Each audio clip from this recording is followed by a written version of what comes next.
Tonight, you're invited to slow everything down. To step away from the noise of the day and into a quieter corner of American history, one where nothing rushes, nothing demands, and nothing startles. This is the Unsung Chapters, America's quietest presidents. Perfect for deep sleep.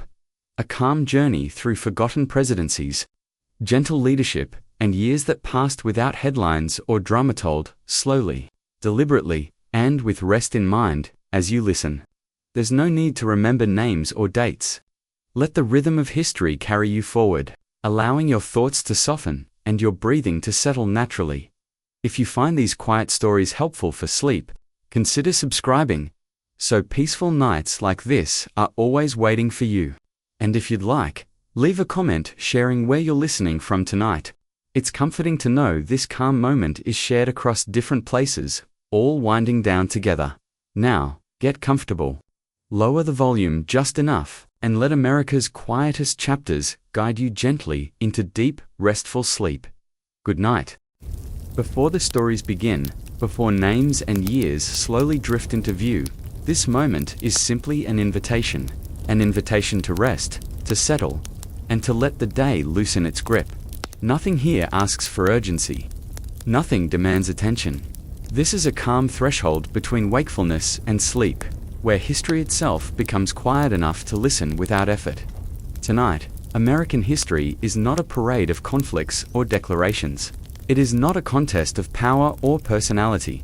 Instead, it is a long, steady breath, one that moves gently through time, pausing where things were ordinary, measured, and calm.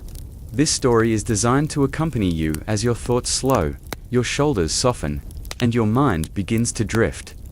Modern life often speaks loudly. Screens glow late into the night. News cycles repeat themselves with urgency. Even moments meant for rest are crowded with reminders of what has not yet been done. But here, those voices fade. In their place comes a softer tone, one shaped by routine, continuity, and the quiet work of governance carried out long ago. In this calmer version of America's past, leadership does not shout. It does not rush.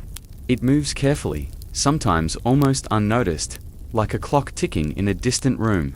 These are the hours of history that rarely appear in textbooks. The in-between years. The steady days when nothing dramatic happened, and yet the nation continued to function, grow, and settle into itself. Imagine, for a moment, the evening lights of the White House glowing softly against the dark. The day's meetings have ended. Papers are stacked neatly on desks. Hallways are quiet, echoing only faint footsteps or the distant closing of a door. Outside, the city slows. Carriages once rolled away, then automobiles, and eventually silence settled in. This is the pace we keep tonight. There is no need to focus closely on details. Names may come and go. Dates may pass without notice. The value here is not in remembering, but in listening. Let the words move like a slow current, carrying you forward without resistance. If your thoughts wander, that is perfectly fine. History will continue calmly, whether you follow closely or drift elsewhere. The presidents we will encounter in this series are not the ones most often quoted. Their portraits hang quietly, sometimes overlooked, sometimes passed without pause. Their speeches were measured. Their decisions were often procedural. Their days were filled with correspondence, schedules, and the ordinary responsibilities of office. And it is precisely this ordinariness that makes them ideal companions for rest. In these quieter administrations, the nation did not always stand at the edge of transformation.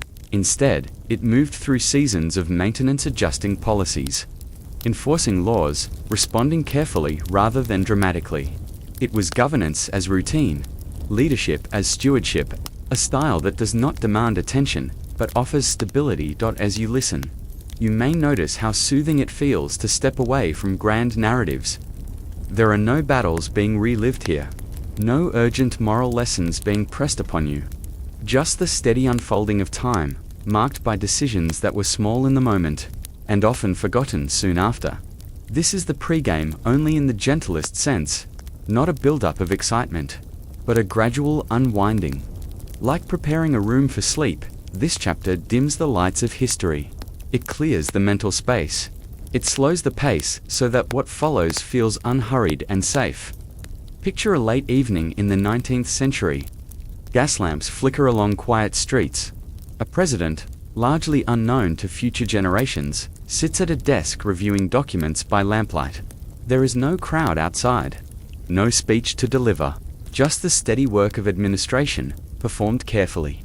Then set aside for the night, these moments happened more often than not, and yet, they rarely receive attention.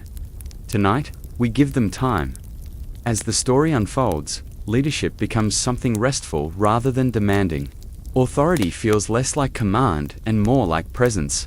The nation continues, not because of dramatic intervention, but because systems functioned, routines held, and people carried out their roles day after day. There is comfort in that thought. You may find yourself breathing more slowly now. That is natural. The cadence of this story is designed to match the rhythm of rest. Sentences lengthen. Ideas repeat gently, like waves reaching the shore. There is no destination you must reach before sleep arrives. If you drift in and out of awareness, the story remains a steady companion. This series is not about ranking presidents or judging their success. It is about atmosphere, about tone, about discovering that history, when stripped of urgency, can feel almost like a lullaby. The past does not rush you. It waits patiently, offering quiet scenes and soft reflections.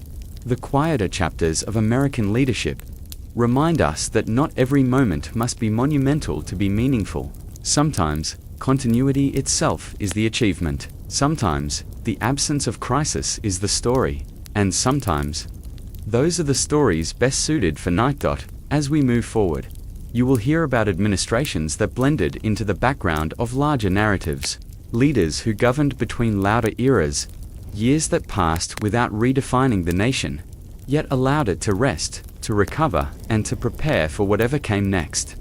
For now, simply settle in. Let the modern world remain outside this space. Let the present moment loosen. Allow history to become a soft backdrop rather than a subject to study. This is your gentle entry point. This is the quiet beginning.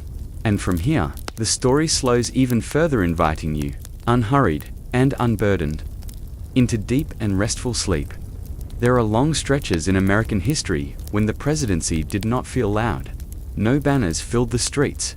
No urgent speeches echoed endlessly through public spaces. Instead, leadership moved quietly, almost politely, through the routines of governance. These were the years when presidents spoke softly, acted deliberately, and allowed the country to continue forward without demanding constant attention. Tonight, we step into those years. This chapter is not about moments that shattered silence, but about moments that preserved it. It is about administrations, defined not by spectacle, but by steadiness. Days passed, decisions were made, laws were enforced, and for most citizens, life went on much as it had the day before. In modern times, leadership often arrives with volume. Statements are repeated, reactions are immediate. But earlier eras of the American presidency unfolded at a different pace. Communication was slower. News traveled gradually. A decision made in Washington might take days or weeks to reach distant towns. This distance created space for reflection, space for routine, space for quiet. Presidents in these periods did not govern through constant presence. They governed through systems, through letters carefully written and reviewed, through meetings that ended without announcement, through paperwork that moved from desk to desk in silence. Imagine a morning in the White House during one of these quieter administrations. The building stirs gently, clerks arrive early, papers are sorted, schedules are followed. There is no sense of urgency in the air, only the expectation that the day's work will be completed as it was yesterday, and the day before that. Leadership here does not demand emotional investment. It simply exists. One such era can be found in the late 19th century, a time often overshadowed by the Civil War before it and the industrial transformations that followed. Between those louder chapters were presidencies that emphasized order over oratory. These leaders understood their role, less as performers and more as caretakers of an ongoing process. Take, for example, Rutherford B. Hayes. His presidency arrived at the end of Reconstruction, a complex and sensitive period, yet Hayes approached the office with restraint. His tone was measured. His public presence was modest. Rather than dramatizing his authority, he allowed institutions to restabilize quietly. There were no grand gestures meant for history books. Instead, there were appointments, negotiations, and administrative choices that aimed to reduce tension rather than amplify it. Much of this work happened away from public view, unfolding through correspondence and private discussion.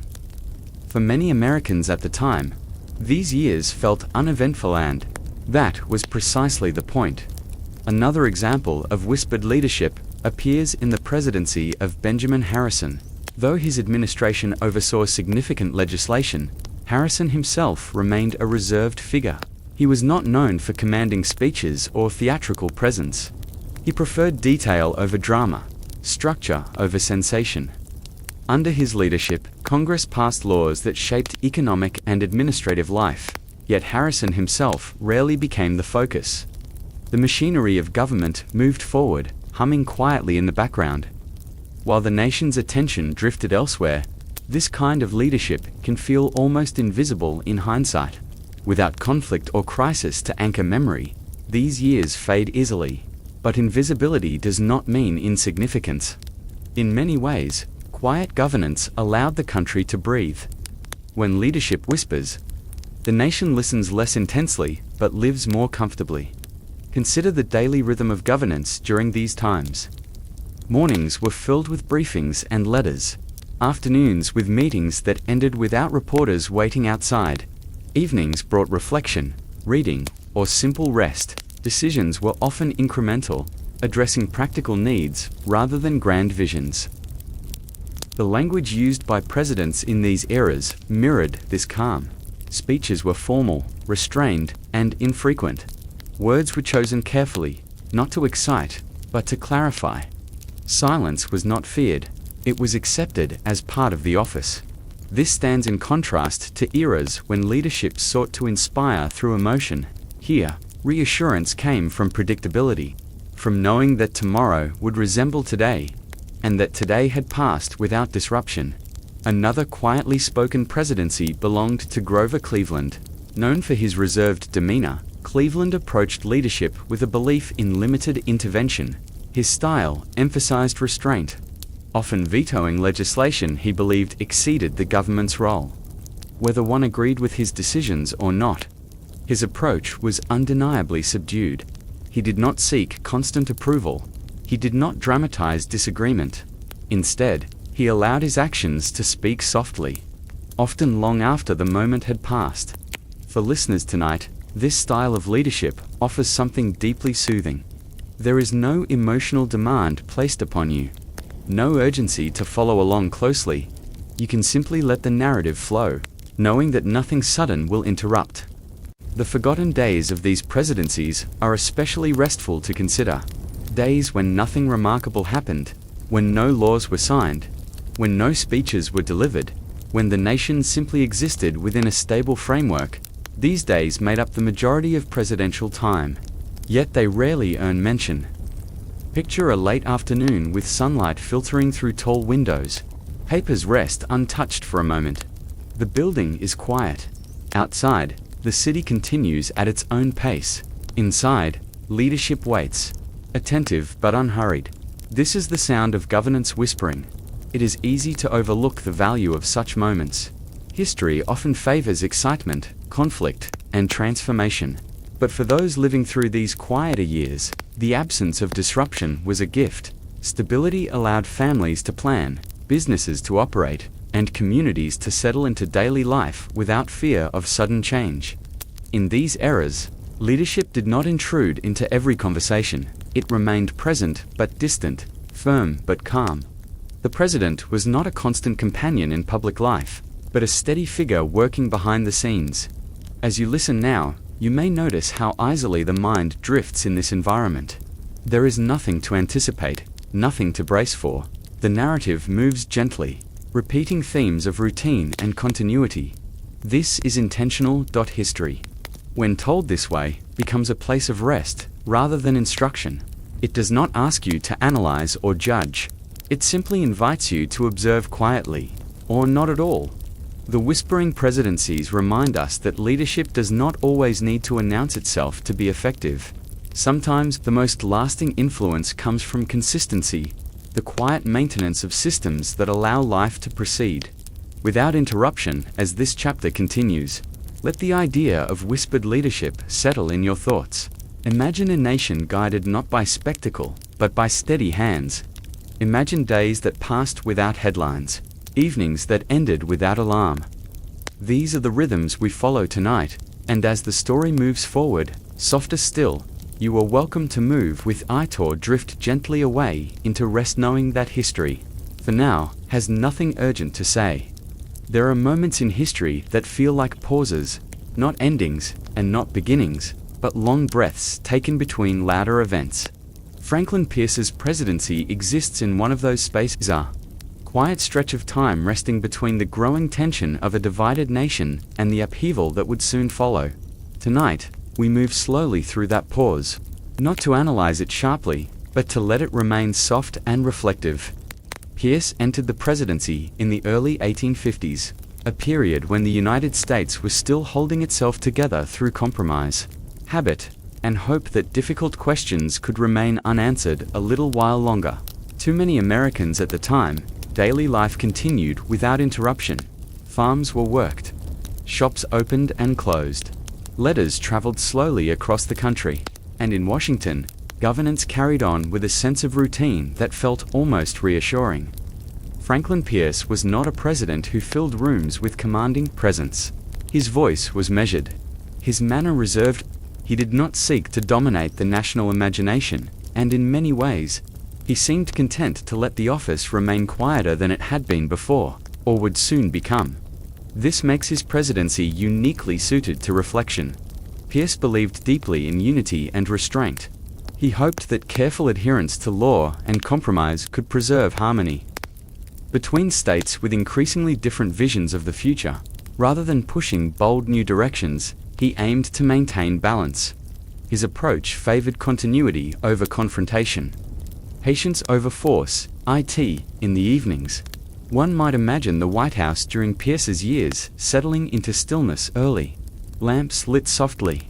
Papers reviewed one last time, the building itself holding its breath, as if aware, though not yet alarmed, that louder days were approaching. For listeners tonight, this sense of quiet anticipation carries a calming weight. Nothing in this chapter rushes forward. Instead, events unfold gently, like clouds drifting across a wide sky.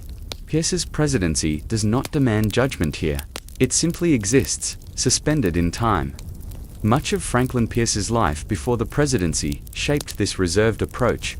He had known personal loss, carried private grief, and preferred reflection to spectacle. These traits followed him into office, coloring the way he governed and the tone he set. The presidency under Pierce was not designed to inspire excitement, it was meant to preserve calm. And for a while, it did. Daily governance, during Pierce's administration, often focused on maintaining existing structures. Meetings were formal, correspondence careful. Decisions weighed not only for their immediate effects, but for how quietly they could be absorbed by the nation. The goal was stability, keeping tensions from boiling over. To modern ears, this can sound like avoidance, but within the rhythm of the time, it felt like caution. A belief that time itself might soften disagreement if handled gently enough. As you listen now, imagine the pace of information in the 1850s. News traveled by newspaper and word of mouth. Speeches were printed days after delivery. There was space between events, long stretches where nothing seemed to change. That space allowed people to rest into routine, to feel that the nation, though imperfect, remained intact. Pierce's presidency lived almost entirely within that space. There were no defining victories that demanded celebration, no sweeping reforms that reshaped daily life overnight. Instead, there were policies that sought to maintain order, to keep doors closed on conflict for just a little longer. This is why his presidency often feels like a quiet shoreline before a storm. The water appears calm. The air feels still. Only in hindsight does the tension become visible. Tonight, we do not rush ahead to what came next. We remain here, in the stillness. Pierce's leadership style was deeply tied to his belief in constitutional process. He trusted that established systems, followed carefully, could hold the nation together. This trust gave his administration a procedural tone, measured, formal, and often subdued. There is something deeply calming about such an approach when viewed from a distance. The idea that problems might be managed quietly, without drama, that leadership could function like a steady hand on a clock, keeping time without drawing attention. As the days of Pierce's presidency passed, Americans continued their lives largely unaffected by Washington's inner workings. Children went to school, trains moved across expanding rail lines, towns grew, and in the background, the presidency remained present but unobtrusive. This distance between leadership and daily life is rare in modern times, which may be why it feels so restful to consider now. There was room to live without constant awareness of political movement. The government existed, but it did not dominate thought. For a listener, easing toward sleep, this is a gentle place to rest the mind. Imagine a quiet afternoon during Pierce's term. Sunlight through tall windows. A desk cleared except for a few carefully arranged documents. No urgent knocks at the door. No crowds waiting outside. Just time, passing slowly. Pierce's legacy has often been discussed in louder context. What came after? What might have been done differently? But tonight, we set those discussions aside. We focus instead on the texture of the moment, the calm surface, the soft-spoken leadership, the sense of history holding its breath. There is value in these pauses. They remind us that history is not always a sequence of dramatic turns. Often, it is made of long, quiet stretches where people simply try to keep things steady. Pierce's presidency offers a mirror to that idea. A reminder that not all leadership seeks to be remembered.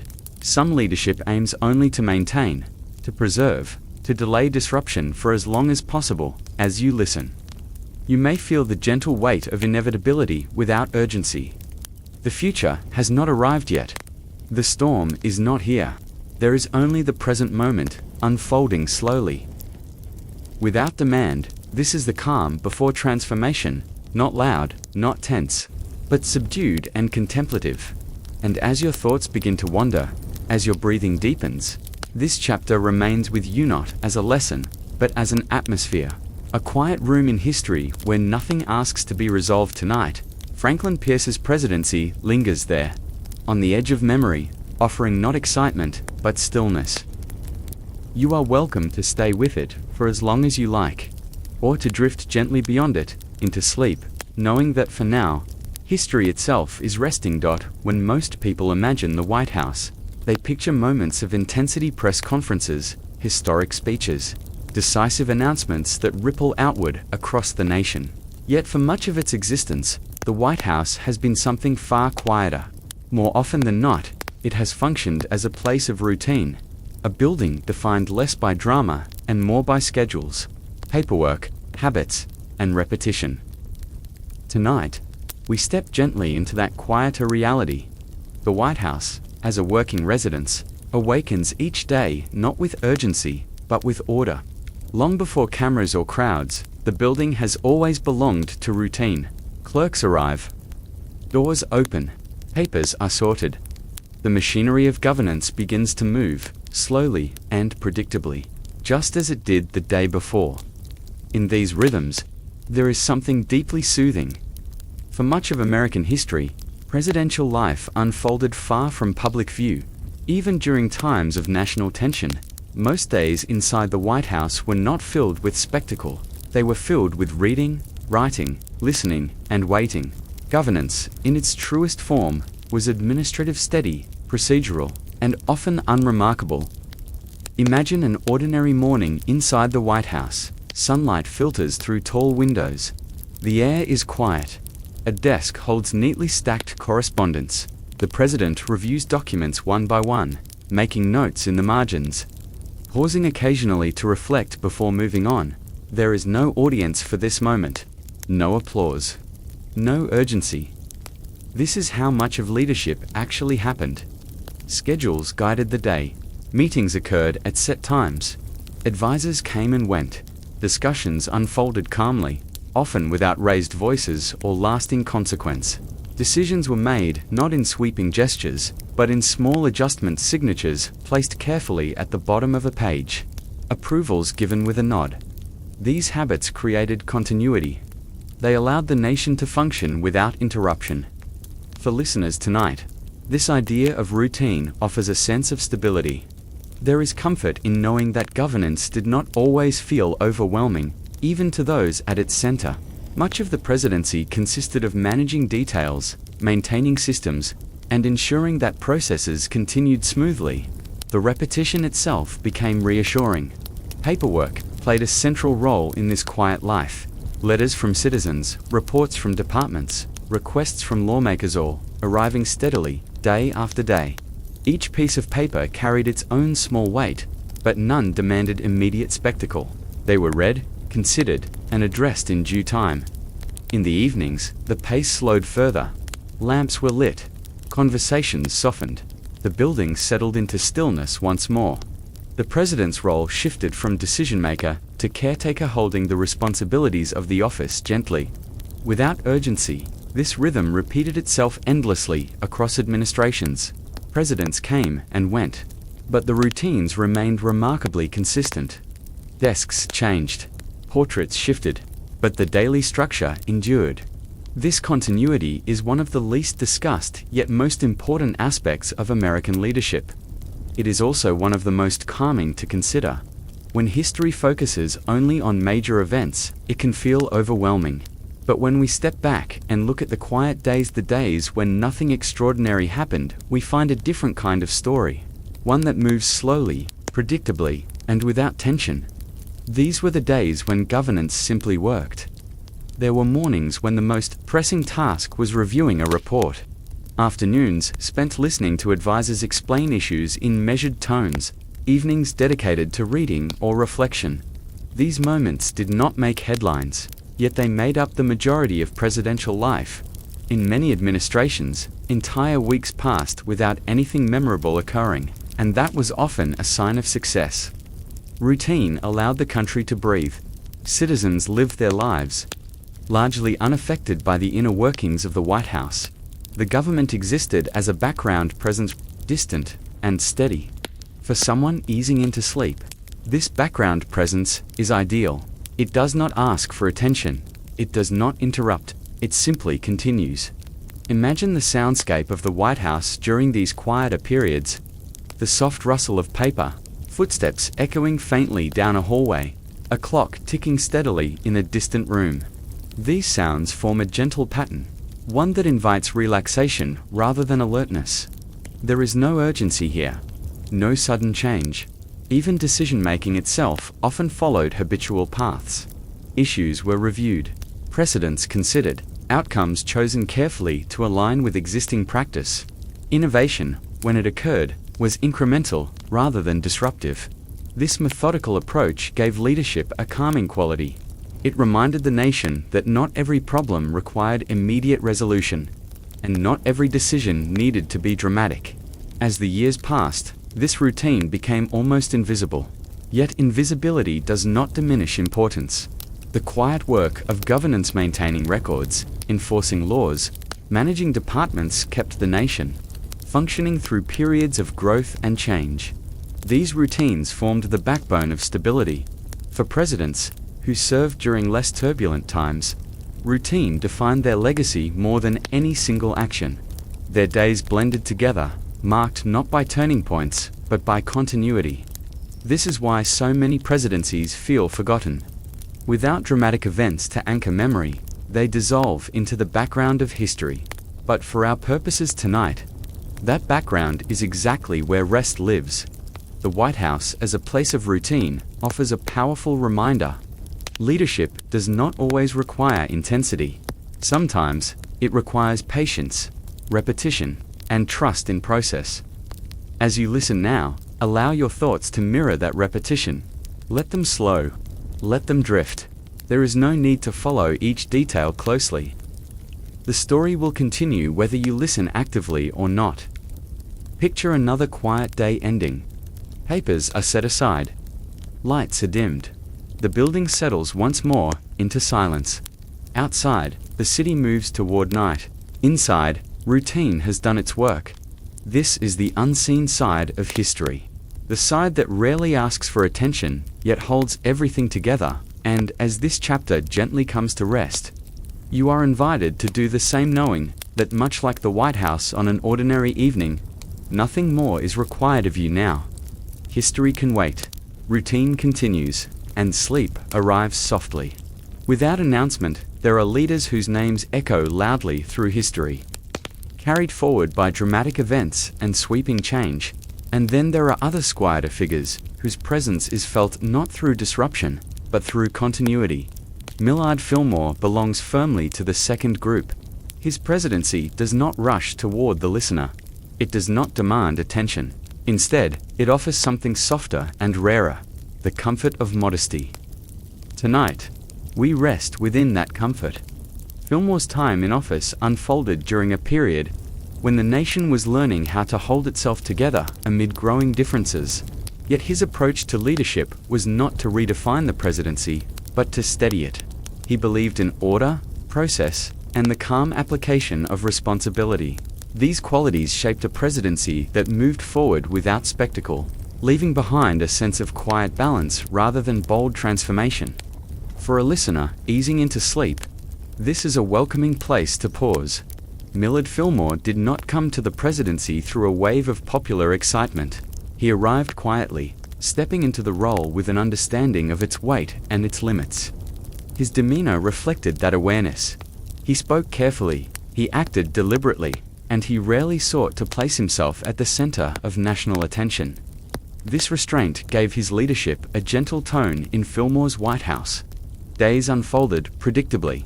Morning routines began early, often with the review of correspondence and reports. Letters arrived from across the country, each one carrying concerns, both small and large. Fillmore approached them methodically, believing that the steady function of government mattered more than dramatic gestures. Meetings followed schedules. Discussions were thoughtful rather than heated. Decisions emerged slowly, shaped by precedent and practicality rather than impulse. The office of the presidency, under Fillmore, became less about personal expression and more about maintaining the rhythm of governance. This rhythm is easy to settle into. Fillmore believed strongly in the continuity of institutions. He trusted that systems, when respected and maintained, could provide stability even during uncertain times. Rather than pushing for sweeping change, he focused on keeping those systems functioning smoothly. In many ways, his presidency felt like a careful hand placed on the nation's shoulder knot, guiding it forcefully in a new direction, but ensuring it remained steady. The absence of spectacle during Fillmore's administration often leads it to be overlooked. Without defining battles or transformative reforms, his years in office blend quietly into the larger flow of history. But for those living through them, that quietness likely felt reassuring. Life continued, commerce moved, communities grew, and the presidency remained a constant, rather than a disruption. As you listen now, imagine the White House during Fillmore's term in the evening hours. Lamps glow softly in a few windows.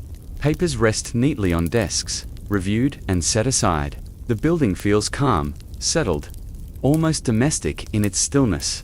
This atmosphere mirrors Fillmore's leadership style, measured, orderly, and unassuming. There is something deeply soothing about leadership that does not seek to impress. In a world that often values boldness and visibility, Fillmore's modesty stands out precisely because it does neither. His presidency reminds us that governance can function quietly, effectively, and without constant affirmation. For a sleep story, this idea is powerful. Fillmore's approach also reflected his personal journey. He valued education, diligence, and self-improvement. These values translated into a presidency that emphasized responsibility over recognition. He did not attempt to reshape the nation's identity.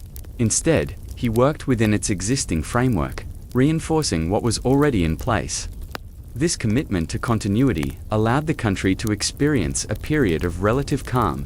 While challenges certainly existed, they were addressed through routine processes rather than dramatic intervention. As the days passed during Fillmore's presidency, the nation did not feel the need to look constantly toward Washington. The government functioned quietly in the background, allowing people to focus on their own lives. This distance between leadership and daily experience is rare today, and perhaps that is why it feels so restful to revisit. Tonight, there is no need to track policies or outcomes. There is no expectation to remember details. The value of this story lies in its tone, the steady cadence of a presidency that did not rush, did not shout, and did not seek to be remembered for spectacle. Fillmore's legacy, such as it is, exists in this steadiness. Picture a typical afternoon during his administration. Sunlight filters through tall windows. A meeting concludes without urgency. Notes are taken, filed, and revisited later. Outside, the nation moves at its own pace, largely unaffected by the quiet decisions being made inside. This separation between governance and daily life created a sense of normalcy. Normalcy, as it turns out, is deeply calming. For many listeners, the idea of leadership as background rather than foreground offers relief. It suggests a world where not every decision becomes a crisis, where continuity itself is a form of care. Fillmore's presidency embodies that idea. As the years of his administration passed, there were no sudden shifts in tone or direction.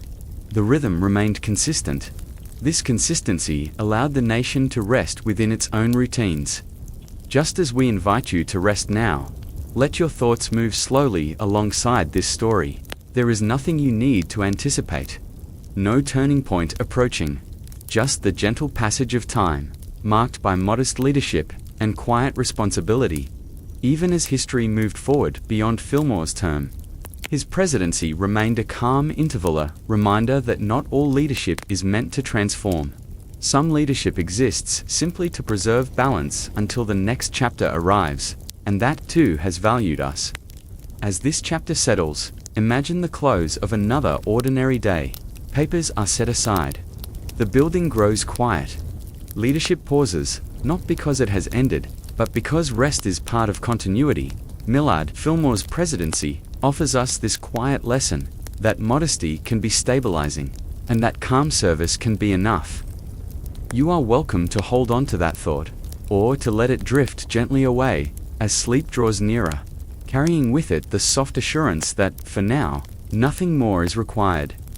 History is often told as a sequence of dramatic scenes. Wars begin and end. Movements rise and fall. Scandals erupt, dominate attention, and then fade.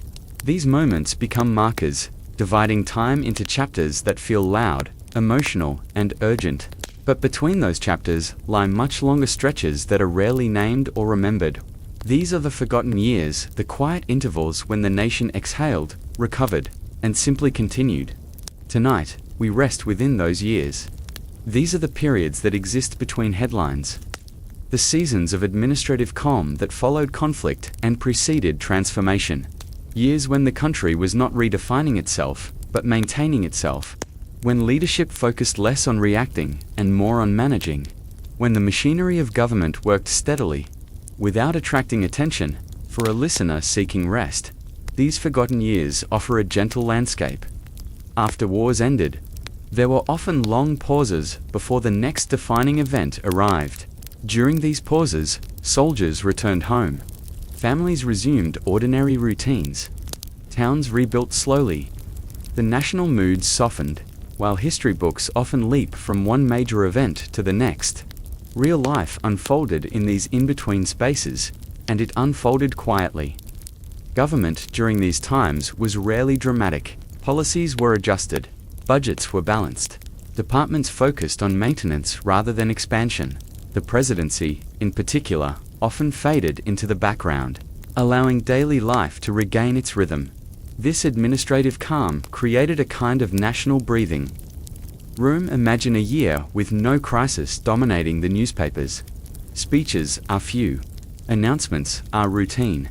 The most pressing concerns involve infrastructure, appointments, and the steady enforcement of existing laws.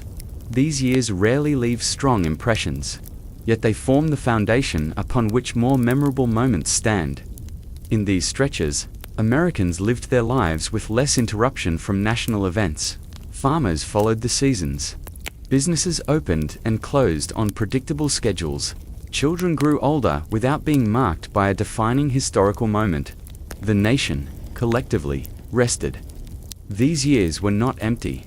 They were full of ordinary progress. Roads were repaired. Schools expanded. Systems improved gradually. None of it demanded attention, and that was precisely what made it effective. Progress moved quietly, without urgency or celebration. For the presidency, these forgotten years often meant a return to routine. The office functioned as intended, not as a stage, but as a workspace. Decisions were made methodically. Meetings followed schedules. The day-to-day responsibilities of leadership filled the hours without producing memorable sound bites. This absence of drama allowed stability to take root. When no single issue dominates attention, leadership becomes less performative and more practical. Presidents during these periods often governed through process rather than persuasion.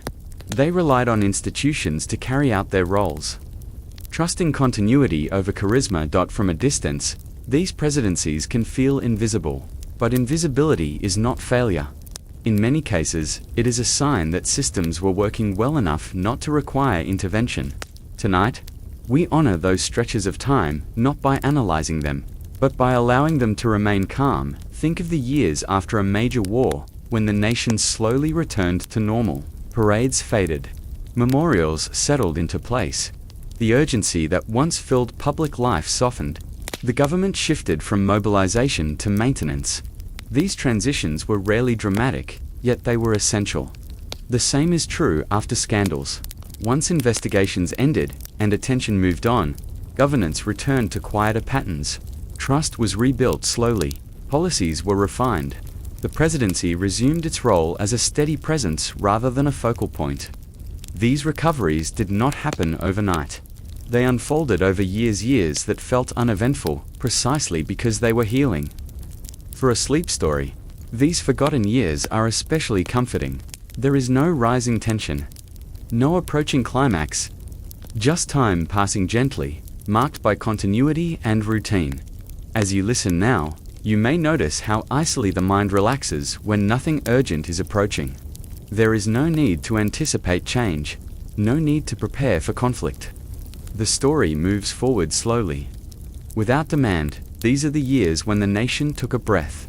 In many ways, they are the most human parts of history. They reflect how people actually live most of the time, not in moments of transformation, but in long stretches of normalcy. Days blend together, seasons pass. Leadership exists, but it does not intrude.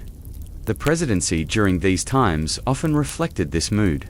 Presidents attended to their duties quietly, knowing that their greatest contribution might be allowing the country to remain at ease. They did not seek to define an era. They sought to preserve balance. This approach rarely earns recognition, yet it allows societies to function. Consider how often history skips these years.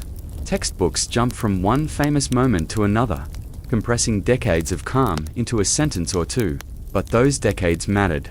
They were lived fully by millions of people whose stories never made headlines. Tonight, we give those years space. Picture a calendar turning slowly, year by year, without notable interruption. Government offices open and close each day. Elections occur without upheaval.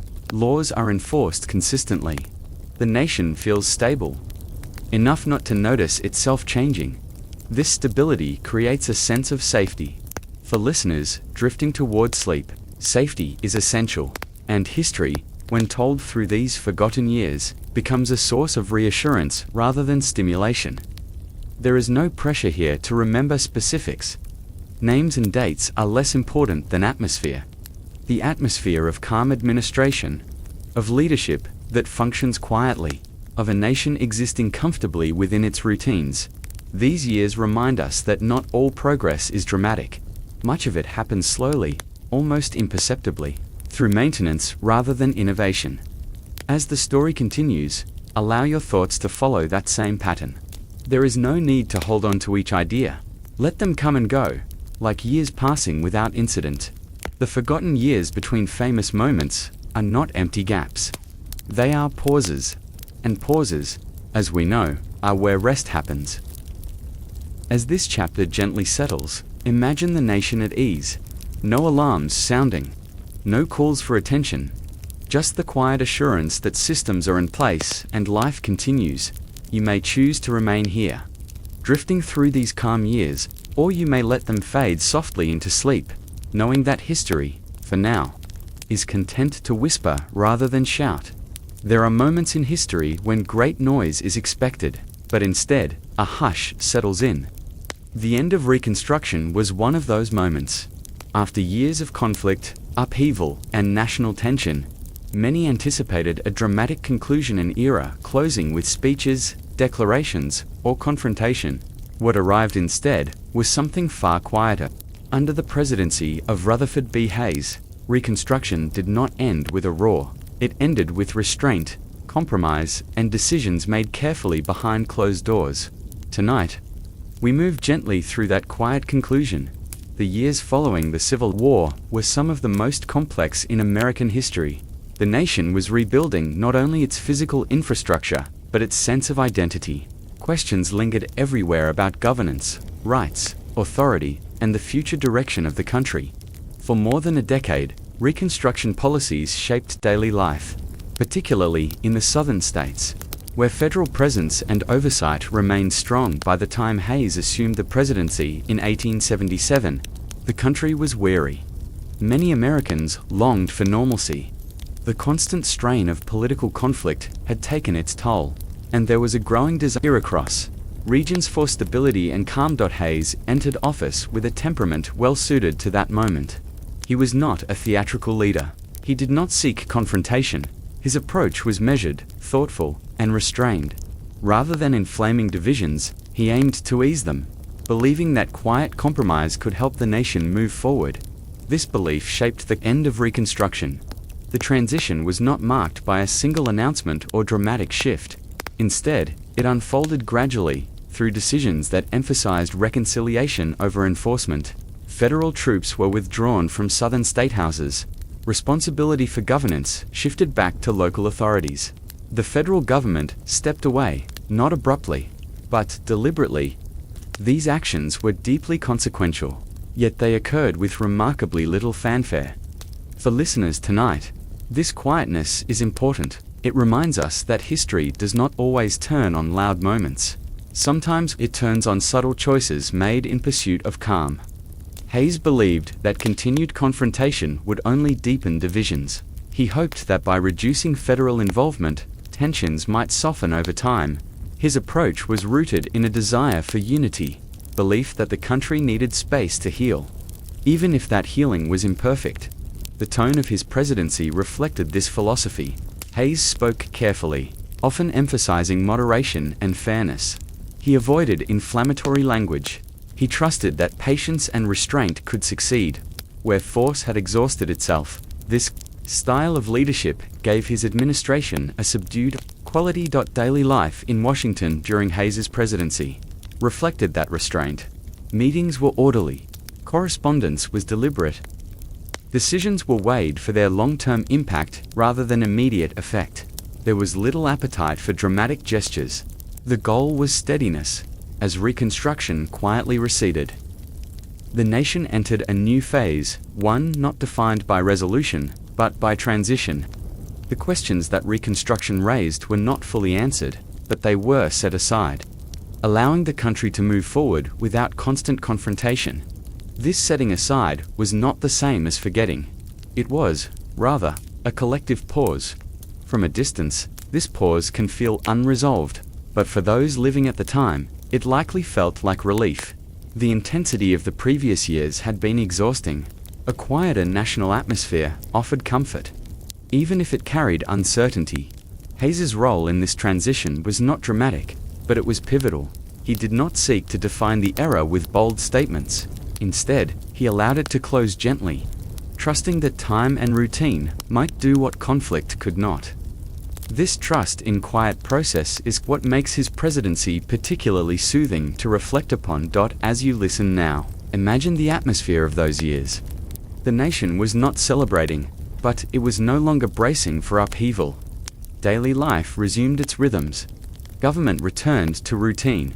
The presidency faded slightly into the background, allowing other aspects of society to come forward. There were no parades to mark the end of Reconstruction, no final speeches declaring its conclusion. The era simply softened in many ways. This softness defines Hayes's legacy. He governed during a moment when restraint was itself an action, choosing not to escalate, not to dramatize, not to force resolution. These were conscious decisions, shaped by a desire for calm. For a sleep story, this approach is deeply fitting. There is no sharp turn here, no sedan climax. The narrative moves slowly, like a river widening as it leaves turbulent rapids behind. The end of Reconstruction under Hayes reminds us that compromise often happens quietly, that major shifts can occur without announcement, that history can change direction without drawing attention to itself. As the years passed, Americans adjusted to this new normal. The federal government's presence diminished in certain areas. Local governance resumed greater control. The nation settled into a different rhythm, less confrontational, more routine. This rhythm was not perfect. It carried unresolved tensions forward, but it also allowed a war-weary country to rest. Hayes's presidency, therefore, occupies a unique place in American history, not as a moment of triumph or failure, but as a moment of easing, a point where the nation stepped back from intensity and chose quiet movement instead. For listeners tonight, this choice offers reassurance. It suggests that not every problem must be resolved immediately, that sometimes stepping back is itself a form of leadership. As you allow this chapter to settle, notice how gently it holds your attention.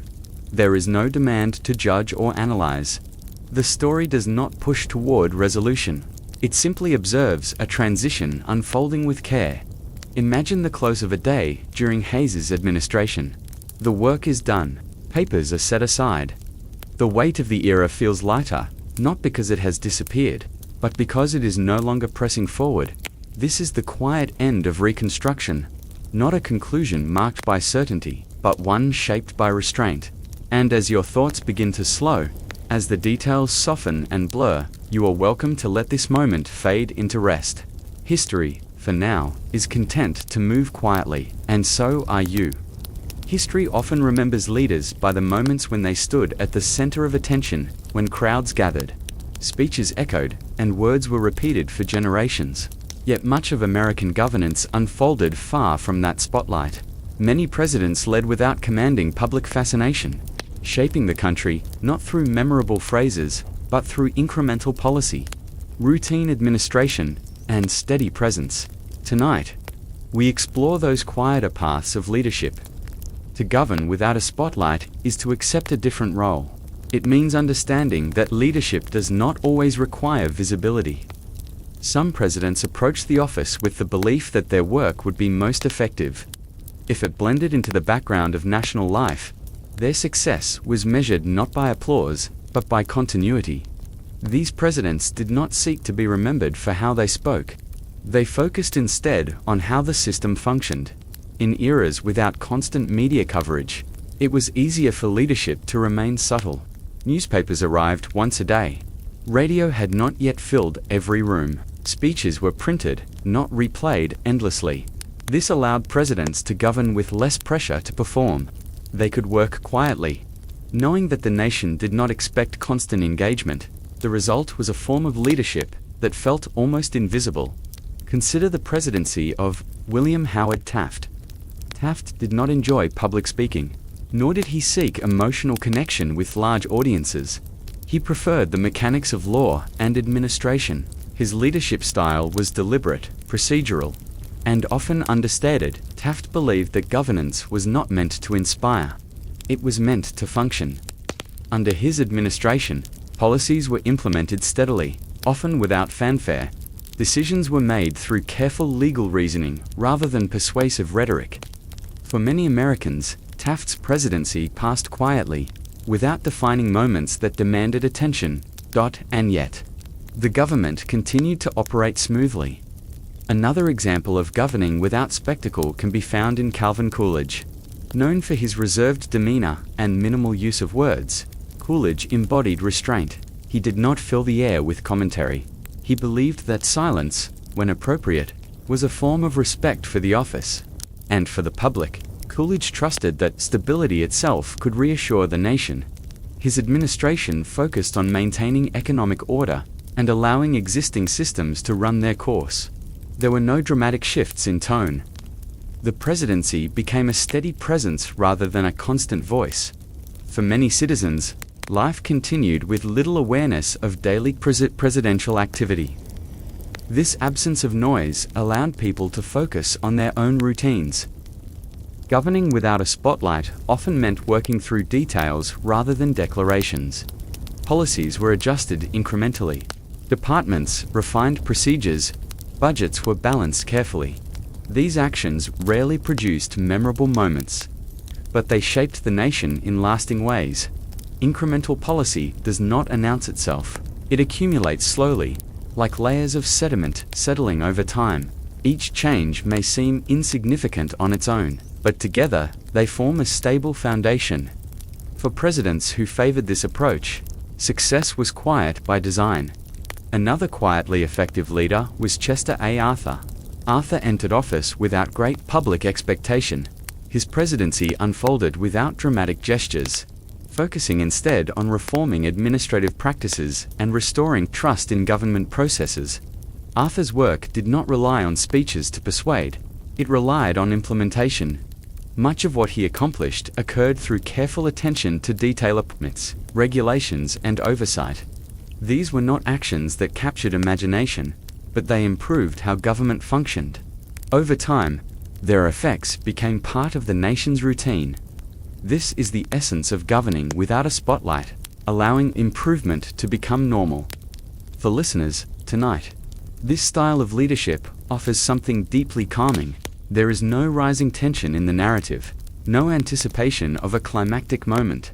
The story unfolds gently, shaped by repetition and consistency. Presidents who governed this way often trusted their advisors and institutions. They delegated responsibility. They respected precedent. They understood that the presidency was not meant to dominate public consciousness every day. This trust created space for quiet progress. In these administrations, the White House functioned as a workplace rather than a stage. Meetings were held without announcement. Decisions were documented rather than declared. The public learned of changes gradually, often only through their effects on daily life. This gradualism softened the carry experience of governance. Think of infrastructure improvements completed over years rather than unveiled dramatically. Regulations refined slowly until they felt natural. Economic policies adjusted gently, allowing markets and communities time to adapt. None of this demanded attention, and that was its strength. Governing without a spotlight also reduced the emotional burden placed on citizens. When leadership does not constantly seek engagement, people are free to live without feeling pulled into national drama. The government becomes a background presence, reliable, distant, and steady. This distance can feel comforting for those easing into sleep. The idea of leadership that does not intrude is reassuring. It suggests a world where systems function quietly, where authority exists without urgency, and where continuity matters more than performance. History often overlooks these presidencies because they do not fit dramatic narratives, but their quiet influence remains embedded in the structure of the nation. Laws enforced consistently, agencies refined, norms established. These are not moments easily captured in memory. Yet, they shape daily life long after the spotlight has moved on. As this chapter continues, let the idea of incremental change settle in your thoughts. Nothing here happens suddenly. Nothing demands reaction. The story moves forward slowly, guided by routine rather than revelation. Imagine the passage of time during these presidencies. Weeks pass without major announcements. Months blend together. Years leave behind subtle traces rather than bold markers. This is how much of history truly unfolds. Governing without a spotlight reminds us that leadership does not always need to be seen to be felt. Sometimes, its greatest contribution is allowing life to proceed without disruption. As you listen now, allow that calm to mirror your own rhythm. There is no need to focus closely, no need to remember names or details. The narrative will continue quietly, whether you follow it or drift beyond it. These presidents governed in ways that invited normalcy. They trusted in process.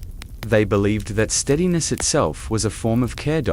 And as this chapter gently settles, you are welcome to do the same, resting in the knowledge that history, when it chooses to whisper, can be just as powerful and far more peaceful.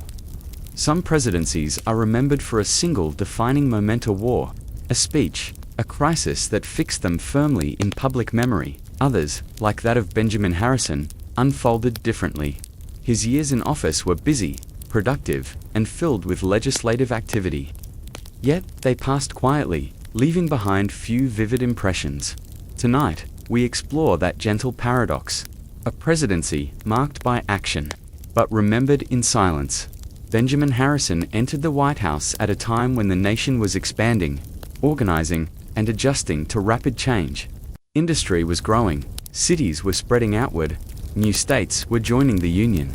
Beneath the surface, the country was moving quickly, and yet, the tone of Harrison's leadership remained calm and reserved. He was not a president who sought attention. His manner was formal, his speeches measured, his presence understated.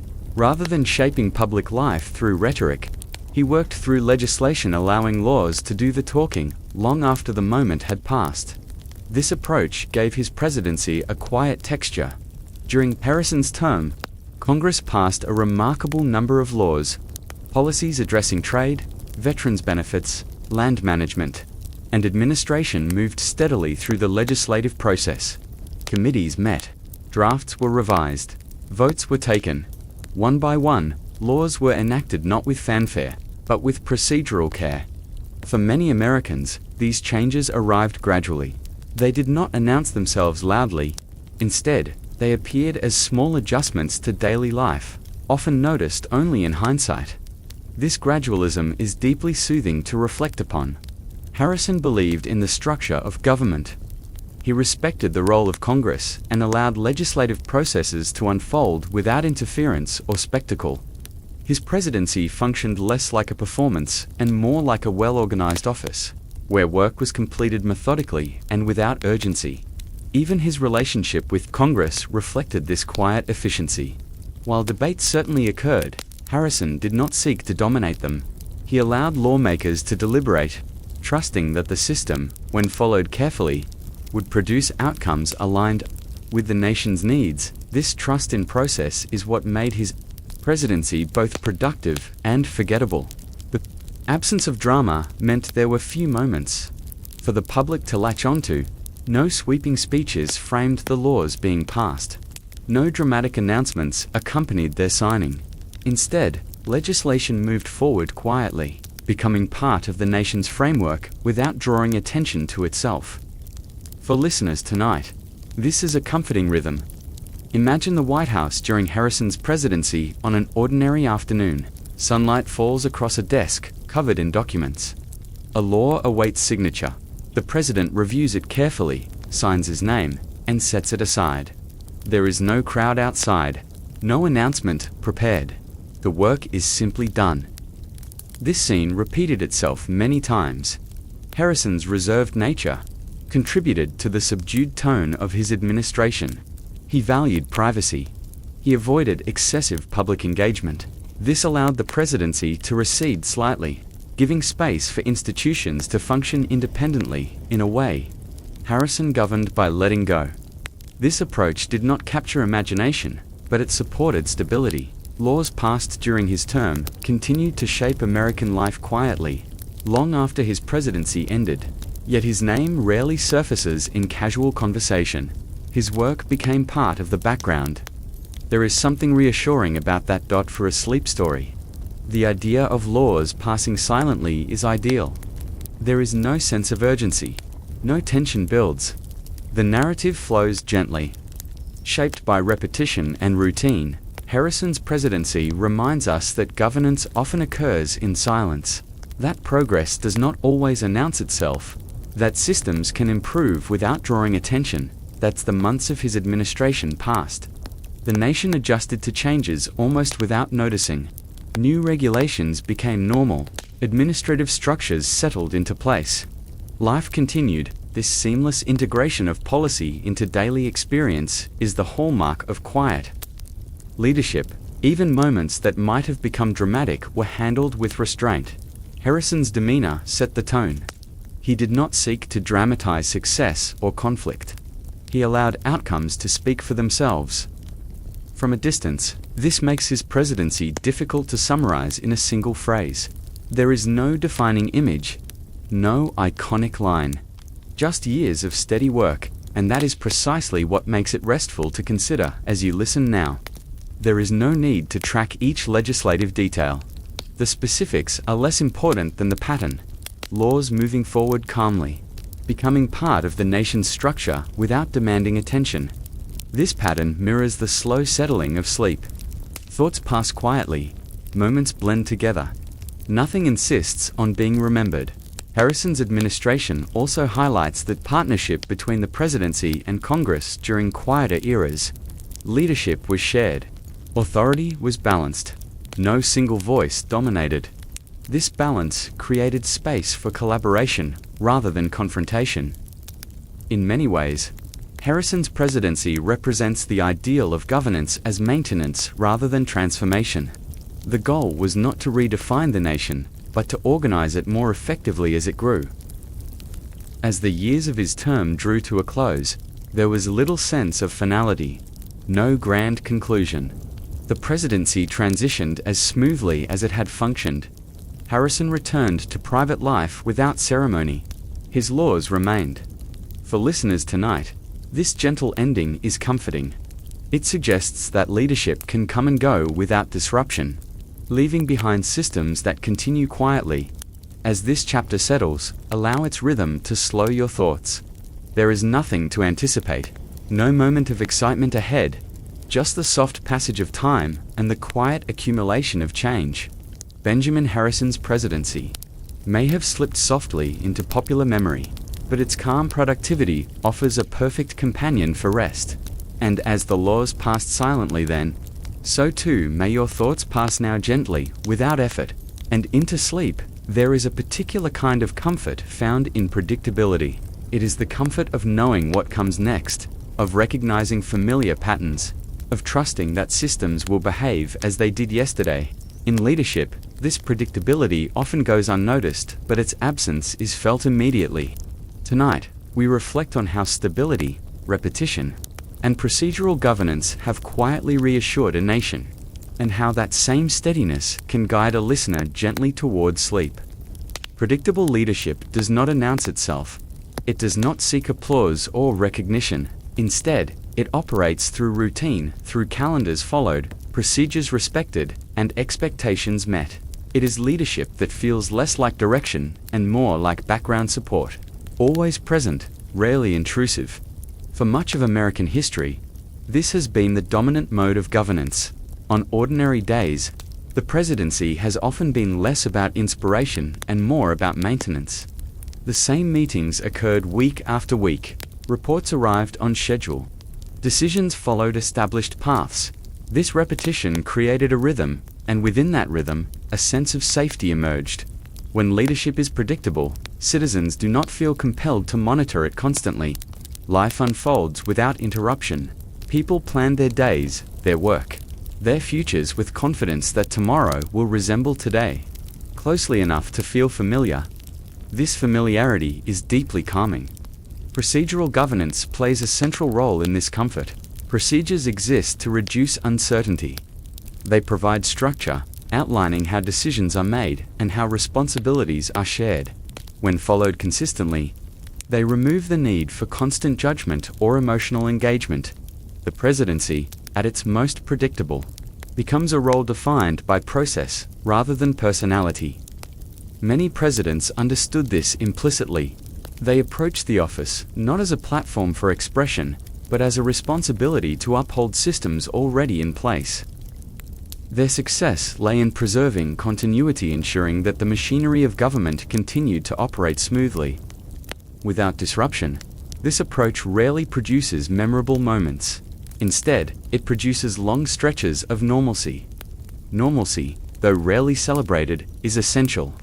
It allows societies to rest. It allows individuals to focus on their own lives rather than national concerns. It creates space for quiet progress, unmarked by urgency. For a listener easing toward sleep, this idea resonates naturally. Repetition, in particular, has a soothing quality. When actions repeat, the mind relaxes. There is no need to anticipate surprise. The body responds by slowing down. Breathing becomes steadier. Thoughts lose their sharp edges. Leadership that embraces repetition mirrors this effect. Consider the daily rhythm of a predictable presidency. Morning briefings occur at the same time. Meetings follow set agendas. Correspondence is reviewed in a familiar order. Even decision-making follows patterns shaped by precedent. Nothing sudden interrupts the flow. This steadiness communicates reassurance without words. It tells the nation that systems are functioning, that attention is not urgently required, that rest is possible historically. These periods of predictable leadership often followed times of upheaval. After war, scandal, or rapid change, there was a collective desire to return to routine. Presidents who offered stability rather than innovation met that need by restoring regularity. They did not promise transformation. They promised continuity. This promise, though quiet, carried weight.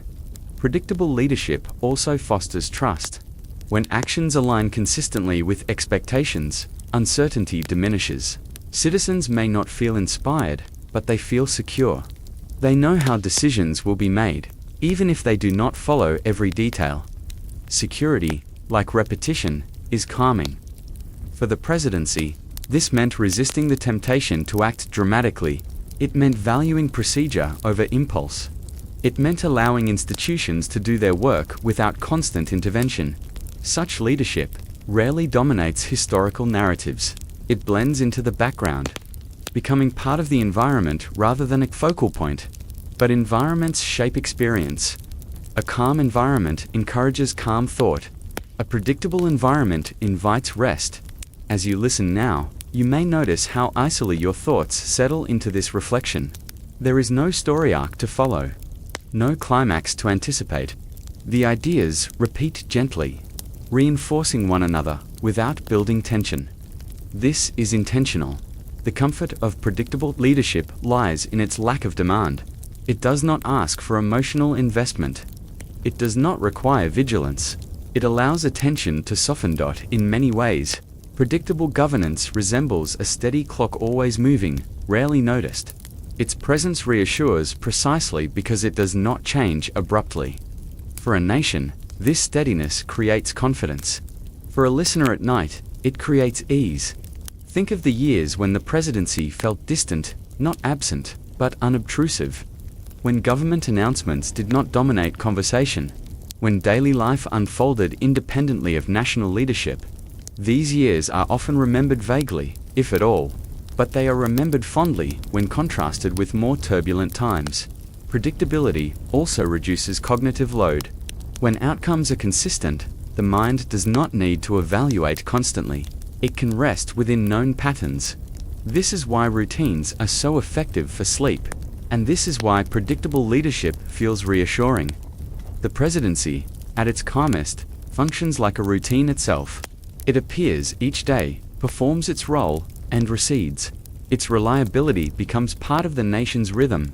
As the years pass under such leadership, change still occurs, but it occurs gradually. Adjustments are made incrementally. Policies evolve without disruption. The nation moves forward without noticing each step. This gradualism is deeply restful to consider. For tonight's reflection, there is no need to imagine specific events or decisions. The focus is on the feeling of stability, of repetition, of trust in process. Allow that feeling to settle. That's your breathing slows. As your thoughts soften, consider how comforting it is when leadership does not surprise you. When tomorrow feels predictable, When routines hold. The comfort of predictable leadership is not exciting. It is not dramatic. But it is deeply human. And as this chapter gently concludes, you are invited to mirror that predictability in your own rest, letting go of anticipation, settling into rhythm, and trusting that nothing unexpected is required of you now. Like a familiar routine repeated night after night, this story fades quietly, leaving behind a sense of steadiness and the soft assurance that sleep can arrive without effort. History is often imagined as a careful record, faithfully preserving everything that mattered. In reality, history is selective. It lingers on moments of drama, conflict, and transformation, while allowing quieter stretches to fade gently from view. This fading is not always a judgment. Often, it is simply the result of calm. Tonight, we explore why some presidencies slip softly out of popular memory, not because they failed, but because they governed without spectacle. For many listeners, this idea itself feels reassuring, that when a presidency is not widely remembered, it is tempting to assume something went wrong. Yet in many cases, the opposite is true. These were years when systems functioned as intended, when no crisis demanded attention, when leadership did not need to raise its voice to be effective. History remembers noise more easily than silence. Presidencies marked by wars, scandals, or sweeping reforms naturally anchor themselves in public memory. They create emotional peaks, moments people talk about, debate, and revisit. Quiet presidencies, by contrast, rarely generate such peaks. Their stories unfold evenly, without sharp edges to catch the mind. And so, they fade. This fading is not sudden. It happens slowly, over generations. A name appears less often in textbooks. A portrait hangs unnoticed. A term becomes a bridge between more dramatic chapters. Eventually, memory loosens its grip, and the presidency settles into the background. For a sleep story, this background is a place of rest. Consider leaders like Millard. His presidency did not redefine the nation, nor did it provoke widespread reaction. It maintained continuity during a delicate period, emphasizing order over ambition. As a result, his name rarely surfaces in casual conversation. History did not reject him, it simply moved on quietly. The same can be said of Benjamin Harrison, whose administration passed numerous laws and oversaw meaningful expansion, yet left little emotional imprint on the public imagination. His presidency was busy, but calm, productive, but restrained, and so, memory allowed it to soften. This pattern repeats throughout American history. Presidencies fade most easily when they align closely with routine. When leadership mirrors daily life, rather than interrupting it, there is little reason for the public to fixate. The presidency becomes part of the environment, rather than an event. This environmental quality is deeply calming. History does not remember every sunrise, even though each one mattered. In the same way, it does not remember every stable administration. Stability, by its nature, resists storytelling. It lacks a beginning, middle, and dramatic end. It simply continues until it does not. And continuation is hard to dramatize. These forgotten presidencies often share common traits. Leaders spoke carefully. Policies changed incrementally. Institutions were respected. Conflict was managed quietly. The nation moved forward without feeling pushed or pulled in such conditions. Memory relaxes. People living through these times were rarely aware that they were in a historically quiet period. They experienced life as normal. They worked, raised families, and planned for the future without constant awareness of national leadership. This normalcy did not demand remembrance. It encouraged presence. From a distance, these years blur together. Without defining markers, they merge into a general sense of calm. Historians summarize them briefly. The public glosses over them. And yet, these years often provided essential balance, allowing society to recover from upheaval or prepare for change. The absence of spectacle was the achievement. For listeners, tonight, this reframing can be comforting. It suggests that being unnoticed is not the same as being unimportant. That quiet contribution still counts, even if it leaves no vivid trace. Peaceful historical storytelling thrives in these spaces. When history chooses not to remember loudly, it leaves behind a gentle outline rather than a sharp image. This outline invites reflection rather than analysis. It does not require attention. It welcomes rest. These presidencies become ideal companions for sleep because they do not provoke emotional response. There is no anger, no triumph, no urgency. Just the steady passage of time. In many ways, forgetting is a form of kindness. It allows the mind to let go. It removes the pressure to judge or engage. It turns history into atmosphere rather than argument. The forgotten years between famous moments carry this same quality. They exist not to be examined closely, but to be lived through quietly. And now, to be listened to gently. As you hear this story, notice how little it asks of you. There is no point to reach, no conclusion to draw. The narrative drifts, just as memory does. From one calm idea to another. This drifting is intentional. When history chooses not to remember, it creates space for rest, for routine, for ordinary life, and for us, tonight, it creates space for sleep. The presidency, stripped of spectacle, becomes a symbol of continuity rather than change. It reassures by existing quietly. It fades, not because it failed, but because it succeeded in being unremarkable. Unremarkable, in this sense, is a gift. As this chapter settles, allow yourself to appreciate the softness of forgotten history. The way it does not insist on being recalled. The way it allows the mind to wander without consequence. You do not need to remember these presidencies tomorrow. You do not need to hold on to their details. Their value tonight lies in their calm presence. History does not always need to be remembered to be useful. Sometimes, its greatest service is to fade gently into the background, like a familiar sound, slowly disappearing as sleep arrives, and as the memory softens. As the names blur and the years blend together, you are welcome to drift with them, into rest, into quiet, into a place where nothing asks to be remembered at all. Much of history unfolds, not in moments of excitement, but in stretches of routine. This is especially true inside the presidency, where the vast majority of days passed without ceremony or attention. While textbooks often highlight dramatic decisions and historic announcements, the true rhythm of presidential life was shaped by ordinary days filled with meetings, letters, schedules, and quiet decisions that rarely left a trace in memory, yet steadily sustained the nation. Tonight, we move slowly through those days. An ordinary presidential morning began without spectacle. There were no crowds, no speeches waiting to be delivered at dawn. Instead, the day started quietly, often with the simple act of reviewing correspondence. Letters arrived from citizens, lawmakers, and officials across the country. Some were brief, others were carefully written and detailed. Each was read, noted, and set into motion through established channels. This process repeated itself day after day.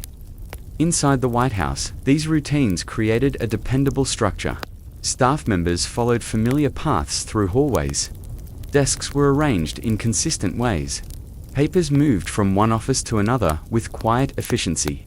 Nothing about the environment demanded urgency. It was designed for continuity. Meetings were a central part of this rhythm. They were rarely dramatic. Advisors gathered at scheduled times, discussed issues in measured tones, and offered recommendations grounded in precedent. Conversations unfolded methodically. Disagreements were handled calmly, often deferred for later consideration. Most meetings ended without resolution, and that was normal. Decisions, when they came, often emerged slowly. A policy discussed one week might not be finalized until weeks later. In the meantime, information was gathered, opinions weighed, and alternatives considered. This gradual approach reduced tension and encouraged careful thought. The cadence of these meetings formed a steady pulse within the presidency. Between meetings, there was waiting. Waiting for reports to arrive, waiting for responses to letters, waiting for developments elsewhere. This waiting was not idle. It was part of the process. It allowed time for reflection, for adjustment, for quiet consideration. Waiting has a rhythm. Afternoons often mirrored mornings. More correspondence. Additional meetings. Routine administrative decisions. The work rarely felt finished, but it felt contained. Each task led naturally to the next, creating a flow that carried the day forward without interruption. For the nation, this unseen rhythm mattered deeply. It ensured that laws were enforced consistently, that departments functioned, that the machinery of government remained in motion, even when no one was watching. The ordinary nature of these days is what made them effective. Presidential letters offer a particularly soothing glimpse into this rhythm. Many were polite, formal, and repetitive in structure. They acknowledged receipt, offered reassurance, or explained procedure. Rarely did they contain dramatic language. Their purpose was clarity, not persuasion. Writing and reading these letters required patience. It demanded attention to detail, and it reinforced the idea that governance was a long conversation rather than a series of declarations. Routine. Decisions followed similar patterns. Appointments were reviewed, budgets adjusted, regulations clarified. These choices rarely altered the nation overnight. Instead, they fine-tuned existing systems, ensuring that everything continued to operate smoothly. This fine-tuning happened quietly. For presidents, this meant that many days felt remarkably similar. The sameness was not a fluid, was a feature. Repetition created familiarity. Familiarity reduced stress, and reduced stress allowed leaders to focus on maintaining balance rather than reacting to constant change. The presidency, at its most ordinary, was not a burden of drama. It was a responsibility of care. As you listen now, notice how gently this rhythm unfolds. There is no story arc demanding attention, no climax approaching, just a sequence of actions repeating calmly. One after another, this repetition mirrors the natural rhythm of rest. Evenings inside the presidency often arrived without announcement. As daylight faded, the pace slowed, papers were set aside, final notes were made. The building quieted. Outside, the city settled into its own evening routines. Another ordinary day ended. These days accumulated over years, forming the true substance of a presidency. Not the speeches, not the ceremonies, but the countless hours spent. Maintaining order through routine work, history rarely pauses to examine these hours. They do not stand out. They blend together, and yet, they carried the nation through decades of growth and change. For a listener seeking calm, this blending is ideal. There is something deeply reassuring about the idea that the country was sustained not by constant inspiration, but by steady attention to detail. That leadership often meant showing up, day after day, to perform familiar tasks with care. This is not exciting leadership. It is dependable leadership, and dependable things invite rest, as this chapter continues. Allow your thoughts to move in the same unhurried way. You do not need to hold onto any single image or idea. Let them pass. Like days passing without distinction, the rhythm of ordinary presidential days teaches us that stability is built quietly. That repetition is not monotony, but maintenance. That calm attention can carry enormous weight over time. Tonight, there is no need to remember who wrote which letter, or which meeting happened on which day. The details are less important than the feeling they create, a feeling of steadiness, of order, of gentle persistence. As the rhythm continues, it becomes almost musical. Meetings, letters, decisions, each note repeating, forming a pattern that does not demand attention, but supports it. And just as these ordinary days sustained the nation, this slow rhythm can support you now. There is nothing urgent waiting, nothing unresolved that must be addressed tonight. The work, like the story, continues quietly whether you are aware of it or not, so allow this cadence to soften your thoughts. Let the ordinary nature of these days reassure you. History, in this moment, is not asking to be remembered. It is simply offering a steady presence. And as the rhythm fades into the background, as one ordinary day blends into the next, you may find yourself drifting gently away into rest, into stillness, into sleep, carried not by excitement, but by the quiet comfort of routine. There is a quiet kind of influence that does not arrive with announcement or demand.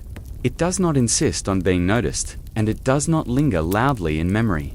Instead, it settles gently into place, shaping outcomes almost invisibly. In leadership, this unassuming influence has often been the most enduring and the most calming. Tonight, we reflect on that softer form of leadership. Much of what guides a nation does so without ceremony. It happens in small decisions made consistently, in habits maintained over time, and in restraint practiced even when louder action is possible. This influence does not seek recognition, it seeks balance. In American history, many leaders understood this instinctively. They recognized that authority did not need to be constantly displayed in order to function. In fact, the more quietly it operated, the more room it left for ordinary life to unfold without interruption. This quiet influence rarely appears in speeches or headlines. It appears in continuity. Unassuming leadership often works through trust in institutions, in process, and in time. Rather than forcing outcomes, it allows them to develop naturally. Rather than persuading loudly, it guides gently.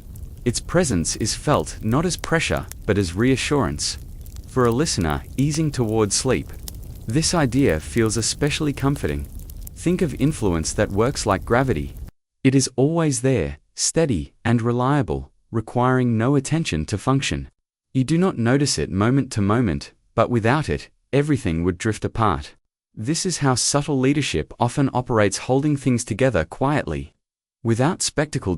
Presidents who embraced this approach rarely sought to dominate public conversation.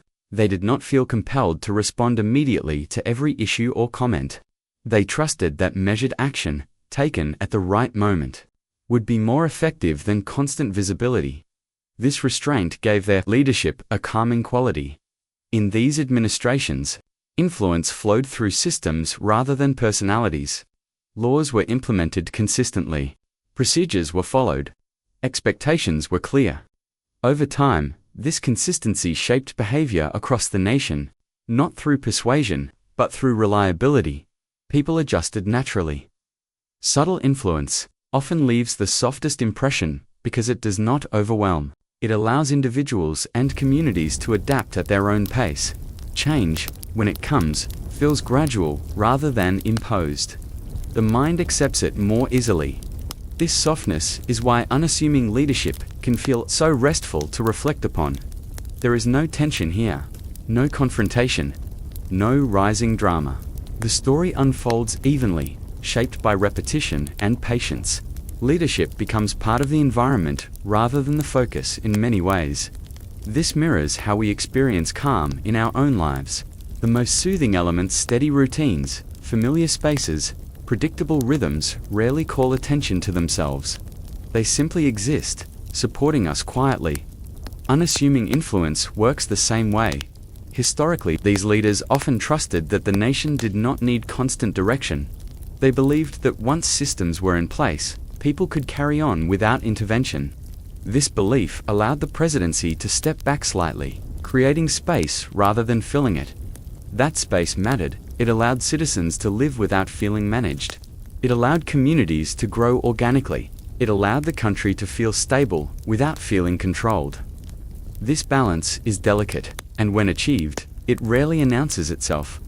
Because unassuming influence does not seek recognition, it is often overlooked. It does not create moments that demand remembrance. Instead, it leaves behind a feeling, a sense that things were steady, that life moved forward without disruption. Feelings like this fade gently into memory. For a sleep story, this fading is ideal.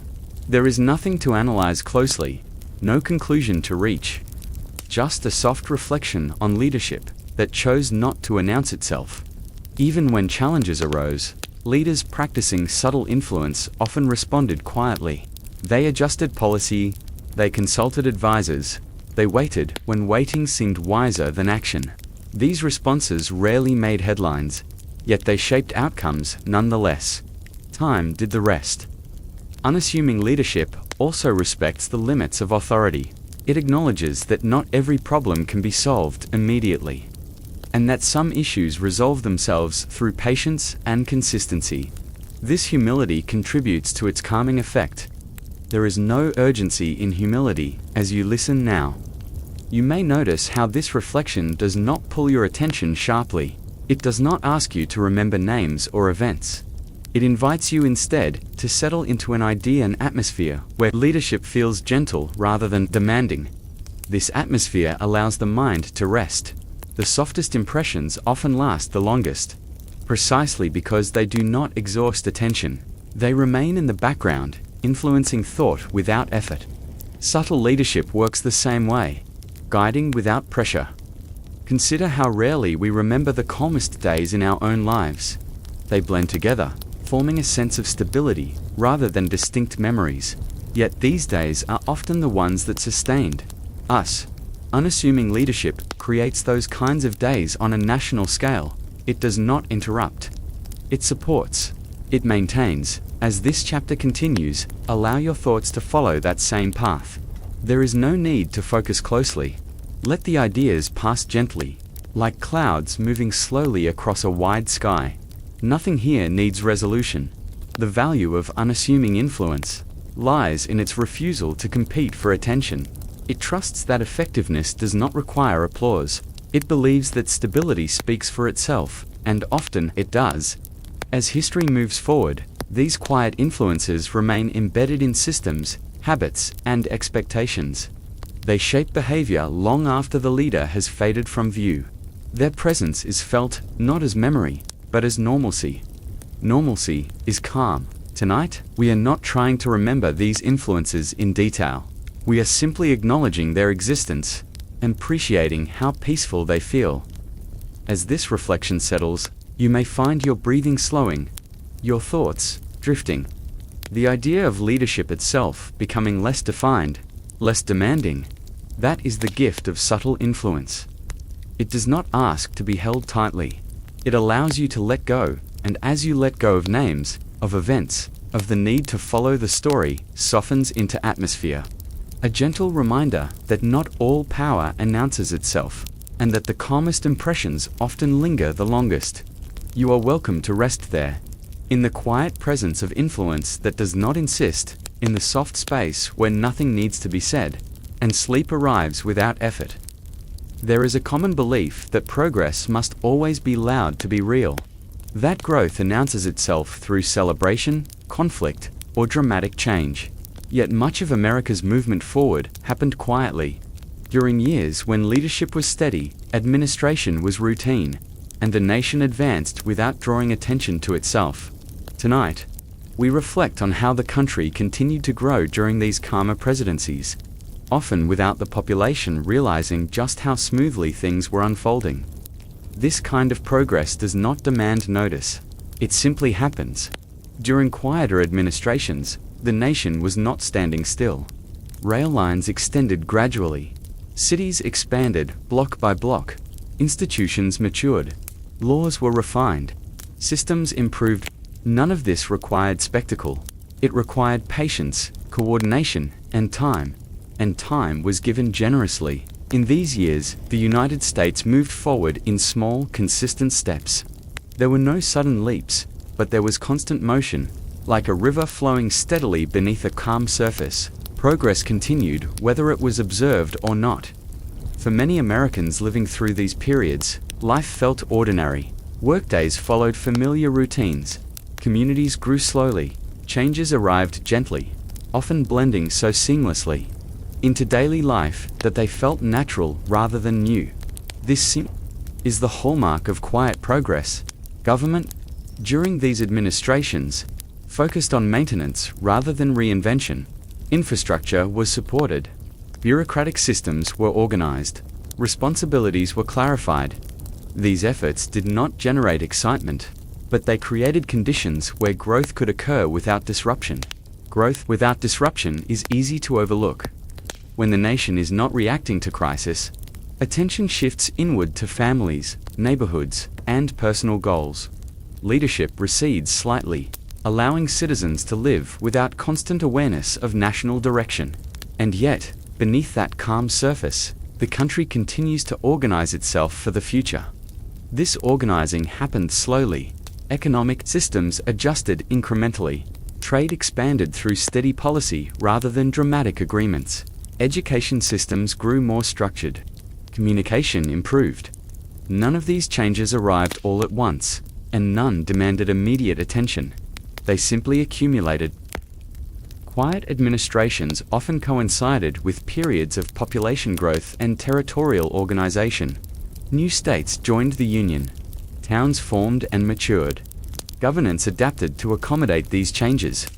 Not through sweeping declarations, but through careful planning and routine decision-making. For those living at the time, these changes felt gradual. There was no sense of acceleration. Life moved at a human pace. This pace is deeply comforting to revisit. From a distance, it becomes clear that these periods of calm governance were not empty. They were productive in subtle ways. By focusing on continuity, leaders allowed systems to strengthen quietly, preparing the nation for future challenges without exhausting it in the present progress. In this sense, was not about speed. It was about stability. When growth is stable, it does not overwhelm. It gives people time to adapt. It allows communities to absorb change naturally. This adaptability is one of the reasons America was able to expand and develop over long stretches without fracturing. These quieter administrations supported that adaptability. Consider how rarely people noticed government during these times. News cycles were slower. Communication traveled at a measured pace. Presidential actions did not dominate conversation. This absence of constant attention created space for society to evolve on its own terms. That space mattered. In many ways. America's strength during these years came from not being constantly aware of itself. The nation functioned not as a spectacle, but as a living system, adjusting gradually, responding when necessary, and otherwise continuing forward. This is the kind of progress that does not ask to be remembered. For a sleep story, this quality is ideal. There is no tension here. No anticipation of change. Just the gentle assurance that things were moving along, guided by routine rather than urgency. As you listen now, imagine decades passing quietly. Roads lengthening. Institutions settling. Communities deepening their roots. Leadership present, but unobtrusive. Nothing sudden interrupts the flow. Even challenges, when they arose, were often addressed incrementally. Adjustments were made quietly. Policies refined.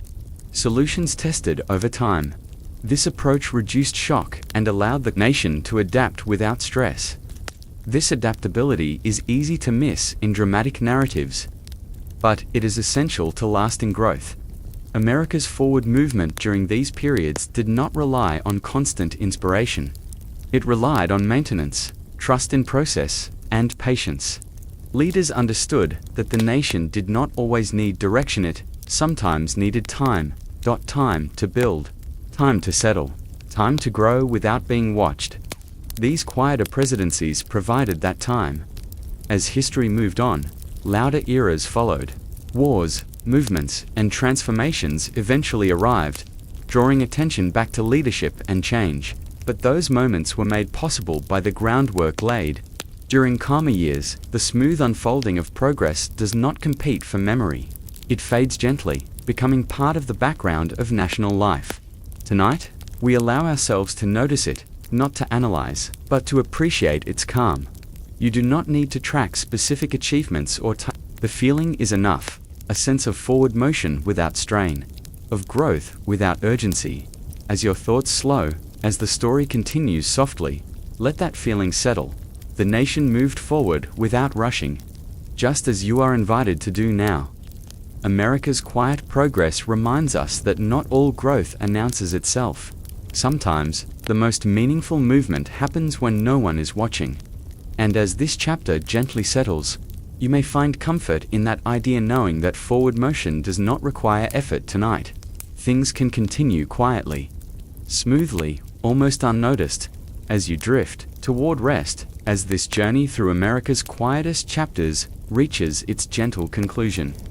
There is no clear ending to announce, no final event to mark, no lesson to underline. Instead, the story begins to loosen its shape. slowly releasing you from structure, from sequence, from the need to follow along. History, for now, becomes a soft presence rather than a narrative. You may notice that names feel less important here, dates begin to blur, events lose their edges. This is intentional. Just as sleep arrives, not all at once, but in stages. This conclusion invites you to drift gradually away from detail and toward rest. The past does not disappear, it simply quiets. Imagine history as a wide, calm landscape at dusk. The outlines are still visible, but softened. Sounds are distant. Movement slows. Nothing presses forward. Nothing demands attention. The day's activity settles naturally into stillness. This is where we rest. Throughout this series, we have lingered on moments of understated leadership, on presidencies that did not shout to be heard. We have walked through routine, restraint, and continuity. Now, even those ideas can begin to fade. They have done their work. There is no need to carry them further. As the structured story loosens, repetition takes over. Not repetition of facts, but of feeling. The same gentle reassurance returning again and again. Things continued, quietly. Leadership existed, calmly. Time passed, steadily. This rhythm mirrors the natural slowing of thought. You might notice that your mind is already drifting. Perhaps images are less clear. Perhaps your attention comes and goes. This is exactly as it should be. The story is no longer leading you anywhere. It is simply accompanying you as you rest. In deep history, not every moment is distinct. Most moments blend together. Years pass without sharp division. Generations overlap. Memory becomes atmospheric rather than precise. Tonight, history becomes atmospheric. Think of all the ordinary evenings that occurred during the years we have explored. Lamps dimmed, papers set aside, conversations ended quietly. Outside, towns and cities settled into night. Inside, people rested without knowing they were living through history at all. Those evenings mattered, but they did not need to be remembered. This is the space we enter now, a place where importance does not require attention, and meaning does not require effort. The further we drift into this space, the less there is to follow. The story no longer progresses forward. It circles gently, returning to familiar calm. Steady leadership, quiet days, unnoticed progress. Each return softens the edges further. Breathing slows here. Thoughts stretch out. Time feels less defined. You may notice moments where you are not sure if you are listening or simply resting. That uncertainty is welcome. There is no need to decide. The story does not mind if you miss a sentence or two or many. Nothing essential will be lost. Deep history is patient. It does not rush you. It does not mind if you wander. It remains present whether you engage with it or not. Like a distant hum, it continues softly in the background. As structure fades, language becomes less directional. Words no longer point ahead, they simply exist, passing by gently, like leaves drifting on still water. You do not need to hold on to them. The quiet presidents we have considered were comfortable with this kind of fading. Their influence did not require constant acknowledgement. Their work continued quietly, becoming part of the nation's fabric rather than its memory. In the same way, this story now becomes part of the backgrounds, supportive, unobtrusive, ready to disappear when you no longer need it. There is comfort in that disappearance. Sleep does not arrive through effort. It arrives through release, through allowing structure to dissolve, through letting repetition replace intention. This chapter is designed for that release. If thoughts arise, let them come. If they fade, let them go. Nothing here needs to be resolved. The past is calm now. The present is quiet. The future can wait. History, once loud and crowded with events, has become something softer, more like a distant echo than a narrative. Its details blur into tone. Its stories flatten into rhythm. That rhythm remains steady. You may notice how often the same ideas return. Quiet leadership, ordinary days, calm continuity. This repetition is not meant to inform, it is meant to soothe. Like waves reaching shore. again and again, without urgency. As this repetition continues, it becomes easier to stop listening actively, to let the sound exist without meaning, to rest within it. There is no final message here, no closing thought you need to remember. The story does not conclude so much as it thins, becoming lighter with each passing moment. Eventually, it may feel as though the words are farther away than they were before. That is all right. You do not need to follow them. History is content to sit quietly beside you. The long arc of time stretches out, calm and unbroken. Years pass, decades soften. The nation continues its slow movement forward, almost unnoticed, just as it did before. And you, too, continue into deeper rest. The final moments of this chapter are not about history at all.